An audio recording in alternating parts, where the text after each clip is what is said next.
I come from a background of service. Both my parents worked for the Veterans Administration. My father was a veteran, and we worked and served veterans for a long, long time. And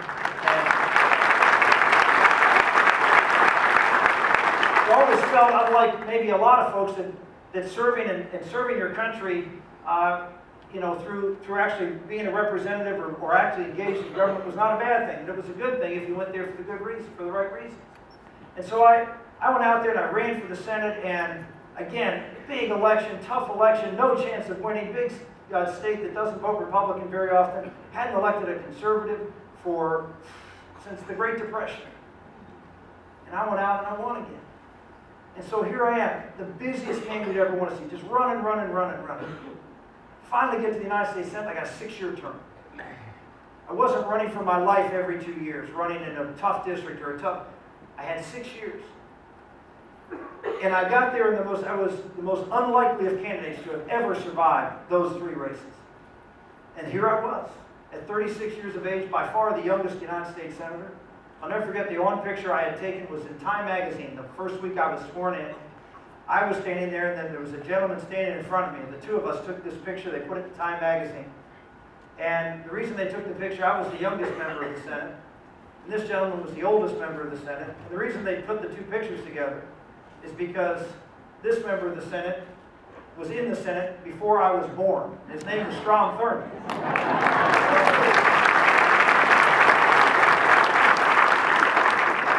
And so here I am, and I'm a United States Senator, age 36. My dad and grandfather came over this country. I was the son of an immigrant. What a great American success story. And I'll never forget walking down the hallway very soon after I got elected. And a guy walked up to me. His name was Don Nichols. Don was a senator from Oklahoma. And he came up to me and he said, "Hey Rick, we have a Bible study every Thursday." I said, "Here in the Senate. Do you ever think, why don't you come over and do that? Go to Bible study." I said, "Well, I'm a Catholic, study the Bible. Yeah, maybe I should do that." I know a lot of you folks don't think Catholics study the Bible, but we do. And I thought, well, you know what? That would be why not? I've got 6 years, I've got a little time. I got a little time now. I can think about other things. I remember going to that Bible study, and during that same period of time, during 1995, Karen and I, we decided that we couldn't just manage affairs, being Karen in Pittsburgh and me in Washington. The Senate was long scheduled. We decided to move the family down. And the combination of going to this Bible study and this great pastor by the name of Lloyd John Ogilvie, was just an amazing, amazing preacher. He's written many, many, many books and has lectured all over the country. He's an amazing voice. The voice of God. This voice is just incredible. He started to open up my eyes and say, try to get me to think about why I was here. We found this amazing pastor at church in Virginia when we moved down there. And all of a sudden, things started to happen. I started to recognize about my faith and where my faith was in my life. I can honestly say that up until that point, I went to church every Sunday. And I did. And if you asked me, if you gave me a test, I'd check all the right answers. I could do it. But I didn't have that faith where it was sort of a part of me instead of at the center of me.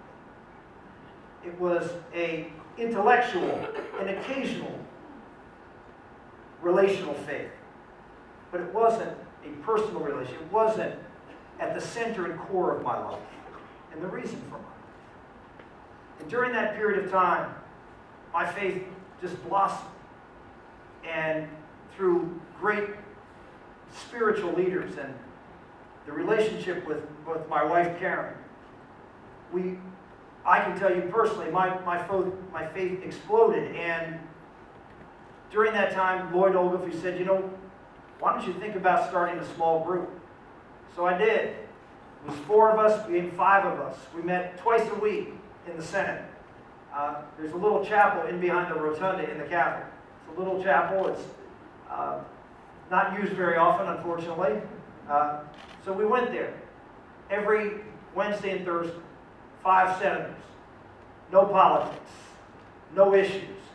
We talked about our faith, and we were talking about our family, our relationships, and most importantly, our relationship with the Lord.